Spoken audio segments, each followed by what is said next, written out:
ரஜினி அடிக்கிற அடியில இனி எந்த நடிகனும் அரசியல் பக்கம் தலை வச்சு படுக்க கூடாது அப்படின்னு நீங்க சொன்னீங்க. விஜய் அவர் ஒரு ரூட்டை பிடிச்சி வரவிடாம வச்சு அடிச்சோம், இவரை வர வச்சு அடிக்கணும்.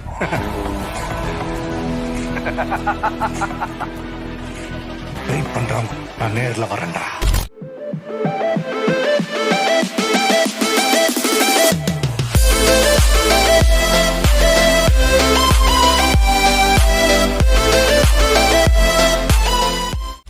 நீங்க என்ன பண்ணிருக்கணும், உலக வெற்றி கழகம்னு ஆரம்பிச்சிருக்கணும். நீங்க ஏன் தமிழக வெற்றி கழகம் ஆரம்பிச்சீங்க? இந்த 68 படங்கள்ல ரசிகர்களை உருவாக்கி இருக்காரு. பஞ்ச் டயலாக் பேசி, சிகரெட் பேசி, நடிகைகளுடைய பின்னங் பகுதிகளில் வந்து விளையாடி அப்படியே இங்கே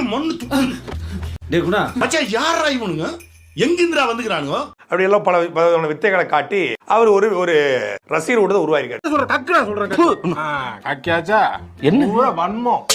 வன்மங்களை உள்ள வச்சிருந்தா உனக்கும் கெடுதல் எங்களுக்கும் கெடுதல். கேரளாவுல விஜய் கட்சி ஆரம்பிச்சு ஒருவேளை அங்க ஓட்டு போட நினைக்கிறீங்க, போட மாட்டான். ஏன்னா அவன் தெளிவா இருப்பான். நீ யார பாத்துறா பேசுற? விஜய்க்கு ரசிகன், ஆனா என்னுடைய அரசியல் வேற. அந்த புரிதல் இங்க இருக்கக்கூடிய சில தருதலைகளுக்கு இல்லைன்னா கூட, என்ன கேட்ட, இங்க இருக்கக்கூடிய சில தருதலைகளுக்கு இல்லைன்னா கூட பல பேருக்கு உண்டு. அண்ணே கொந்தளிச்சாதீங்க அண்ணே, பொறுமையா கடைப்பிடிங்க. தனியா எனக்கு போர் அடிக்க போகுது, நீ வேணா கூட வாய. நல்லா கலப்பிடிச்சுக்கமா, எனக்கு ஒரு என்டர்டெயின்மெண்ட் வருது, நீ போயிட்டு வா. நாவு அப்படி இப்படி ஆச்சா போச்சான்லாம் இந்த கத்துறதெல்லாம் விட்டுட்டு ஸ்பீக்கிங் டு த பாயிண்ட், டக்குன்னு பேச இந்த விஷயத்துக்கு வந்துடணும். சத்தமா பேசாமா, சரக்கு இருக்கு.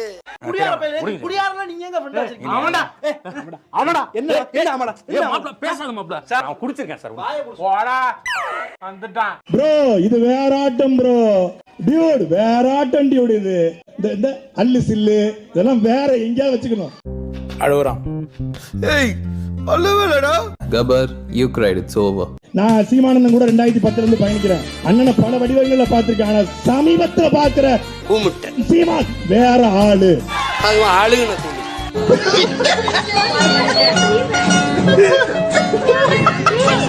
எல்லாரும் ஒண்ணுதான், பிரிவினே கூடாது. சரி பிரிக்கல அப்படின்னா நீங்க என்ன பண்ணிருக்கணும், உலக வெற்றி கழகம்னு ஆரம்பிச்சிருக்கணும். நீங்க ஏன் தமிழக வெற்றி கழகம் ஆரம்பிச்சீங்க? எத்தனை தடவைடா இதே கேள்வியை கேட்பீங்க? ஒண்ணும் இல்ல சார்.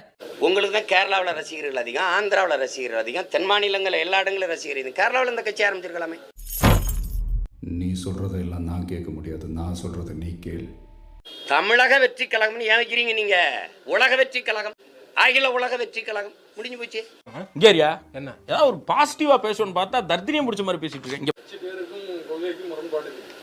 இருக்குதா இல்லையா அதை சொல்லுங்க. நீளம்னு பிரிக்கிறாங்க, மொழி இனம்னு பிரிக்கிறாங்கன்னா இதுல அகில உலக தானே இருந்திருக்கணும். எங்க வேணாலும் கட்சி ஆரம்பிக்க வேண்டியதானே. எப்படான் இருக்க உனக்காக நான் பேசுறேன். நடக்காதுரி. அதே நான் பேசினா பாசிசம் ஆயிருது, நீங்க பேசினா நேஷனலிசம் ஆயிருதா? வெறி வருமா வராதா? ஆனா ஒரு சொன்னேன், என்னப்பா நான் உங்களை இப்படி பார்த்ததே இல்லையானே, என்னாச்சு நல்லா திடீர்னு இப்படி மாறுறீங்க, நான் எதிர்பார்க்க. எனக்கு என் தம்பிக்கு இடையில அண்ணன் தம்பி உறவுங்கிறதுல பாசத்துல எனக்கு துளியும் இல்ல, அன்புல குறையில.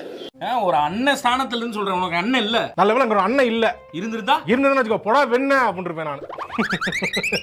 இப்ப அந்த மாதிரி ஒரு கோட்பாட்டை வைக்கும் போது எதிர்கேள்வி வருமா வராதா, அது எப்படின்னு ஆய்வு செய்து வைக்கணும். அப்படி சொல்லும் போது இப்ப நான் அண்ணங்கிறனால செல்லமா கேள்வி கேட்கிறேன். நான் உங்ககிட்ட விளையாட்டா பேசுற புறாடிக்கு நம்பிட்டீங்க. ஐயோ ஐயோ, என்ன இப்படி சேஞ்ச் ஆயிட்டா? ஒரு அண்ணனா தம்பிக்கு சொல்ல வேண்டிய கடமை இருக்குல்ல. இப்ப நேரம் செஞ்சு பேச முடியல, அதனால சொல்றேன் இதெல்லாம் தவறா இருக்கு அப்படின்னு நம்ம சொல்ல முடியும். சாத்திக்கிட்டு மூடிக்கிட்டு போப்போம், சாத்திக்கிட்டேன் இப்படி பாட்டு இருக்கா இல்லையே. மூஞ்ச பார்த்தா டக்குன்னு எழுதுறேன், இப்பதான் எழுதுறேன் நானு. அண்ணன் தம்பின்னு ரொம்ப உறவாடினீங்க, திடீர்னு பங்காளி சண்டை மாதிரி போயிட்டு இருக்குது உங்களுக்குள்ளார. இல்ல இப்போதும் அவர் வந்து அண்ணன் சீமான் அவர்களுக்கு தம்பி தான். அதுல பேசுறதெல்லாம் பேசி விட்டு மறுபடியும் அண்ணன் தம்பின்றீங்களே. இன்றைக்கு இல்ல, இன்றைக்கும் விஜய் அவர்களுக்கு தனிப்பட்ட முறையில் பிரச்சனை வந்தாலும் நாம் இந்த மகிழ்ச்சி குரல் கொடுக்கும், அண்ணன் சீமானும் குரல் கொடுப்பாங்க.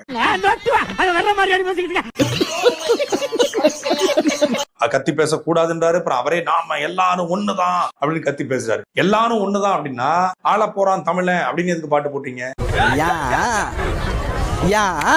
எப்ப இருந்து இந்த மாதிரி நீங்க விஜய் எப்படி ஐடென்டிஃபை பண்ண ஆரம்பிச்சிருக்கீங்க தெரியுமா? மாநாடு முடிந்த பிறகாக. மாநாடுக்கு முன்பு வரை அண்ணன் சீமான் பேச்சும் திரு சாட்டை துரைமுருகனுடைய கருத்தும் வேறவா இருந்தது. அது வேற வாயி, இது நார வாயி. இல்ல உங்களுக்கு இல்ல, உங்களுக்கு உங்களுக்கு என்ன பிரச்சனைனா நீங்க எதையோ எதிர்பார்த்து உட்கார்ந்துருந்தீங்க விஜய் கிட்ட, அவரு அதை பேசல. அதுதான் உங்க பிரச்சனை. கரெக்டா கட்டுவிட்டா. கூட்டத்தை பார்த்தோ மாஸ் கிரௌட பார்த்தோ அவர் பேசுறது கூட்டத்தை விடையா இல்ல, இது என்ன இது சன்னிலியோனுக்கு கூட்டத்தை விடையா? ஆனா எவ்வளவு வன்மம் உள்ள இருக்குன்றத தெரியுதுடா இதுல இருந்து. எப்படா தெரியல நீங்க ஏங்க நீங்க பேசின வீடியோ நான் வேணா எடுத்து காட்டுங்களா? இதோ உங்களுக்காக.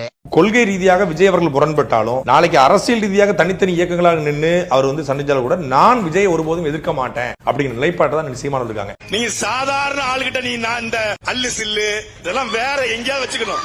2026 இருக்கு எங்க ஆட்டம். உங்களால ஒரு கொள்கை என்ன இல்ல சொல்லுங்க. தமிழக வெற்றி பெற்ற கொள்கை என்ன? இவ்வளவு முட்டு கொடுக்குறீங்களா சொல்லுங்க. நான் முட்டு கொடுக்கலீங்க. முட்டு கொடுக்குறீங்களா எங்களை? என்னடா முட்டாத்தனமா பேசிக்கிட்டு இருக்க முட்டா பயல. அவர்தான் 5 கொள்கை தலைவர்களை வச்சுட்டாரு. அது விடுங்க, கொள்கை என்ன சொல்லுங்க. தமிழக மக்களை காப்பாற்றும் கொள்கைங்க. என்ன கொள்கையை தூக்கி பிடிச்சவங்க எல்லாம் என்ன பண்ணிட்டாங்க? இப்ப என்ன பெருசா சாதிச்சிட்டாங்களா தமிழ்நாட்டுல?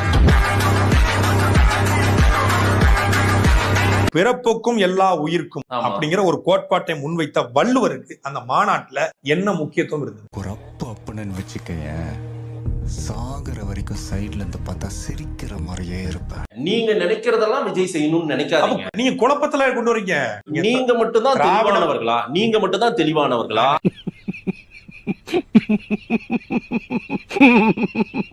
அவசரப்பட்டு உங்களுக்கு தான் வந்து இப்ப சேதாரம். என்ன சேதாரம்? ஒரு பெருங்கூட்டம் போன கூட்டம் பாதி பேர் அதுல நாம் தமிழரா கூட இருந்திருக்கலாம். இப்ப நாம் தமிழ் கட்சி மீதான அவங்களுடைய பார்வை என்பது மிக தவறான பார்வை. ஹலோ எக்ஸ்கியூஸ் மீ, நீங்க பைத்தியக்காரதானே? நாங்க வந்து திரையில வந்து பஞ்சு டயலாக் பேசணும்னு பார்த்து கட்சி ஆரம்பிச்ச கூட்டம் கிடையாது. தரையில சண்டை போட்ட தலைவர் பிரபாகரனை பார்த்து கட்சி ஆரம்பிச்ச கூட்டம். ப்ரோ மூடிட்டு போனா உட்காருங்க ப்ரோ. 1008 டென்ஷன்ல இருக்கு ப்ரோ. ப்ளீஸ் ப்ரோ, தப்பா எடுத்துக்காதீங்க. கூட்டத்துக்கு போனா சேரை உடைக்கிறது, டான்ஸ் ஆடுறது, விசில் அடிக்கிறது, தளபதி ஊ அப்படின்னு கத்துறது, அஜித்தே கடவுளே, அதெல்லாம் எங்க கூட்டம் கிடையாது. இறங்கி ஏதாவது செய்யலாமான்றாலும் கோவம் வருது. அந்த அளவுக்கு கோவம் வருது. நாங்கள் கட்டமைக்கப்பட்ட ராணுவங்க. நாம் தமிழ் கட்சியுடைய வளர்ச்சி இனிமேல் தான் 3 மடங்கு அதிகரிக்கும். அறிவு இருக்கு அவனுக்கு. பொறுக்கி புறம்போக்கு வயிற்றுக்கு சொல்லதானே திங்கிற. ரொம்ப ரொம்ப அவசரப்பட்டீங்கன்னு நினைக்கிறேன் விஜய் விமர்சனத்துல. அவர் என்ன அடுத்தடுத்து பேச போறாருன்னே நம்ம தெரிஞ்சுக்கல. பெரியாரியா அவர் முழுமையா ஏத்துக்கல. பாத்தீங்களா, அவர் சொன்னதை நான் முழுமையா ஏத்துக்கலன்ற. அவர் எதையுமே முழுமையா ஏத்துக்கலங்கிற பிரச்சனையே அதான விமர்சனம் வைக்கிறோம். முழுமையா ஏத்துக்கோங்க. இல்ல நீங்க எழுதி தரீங்களா? இல்லன்னா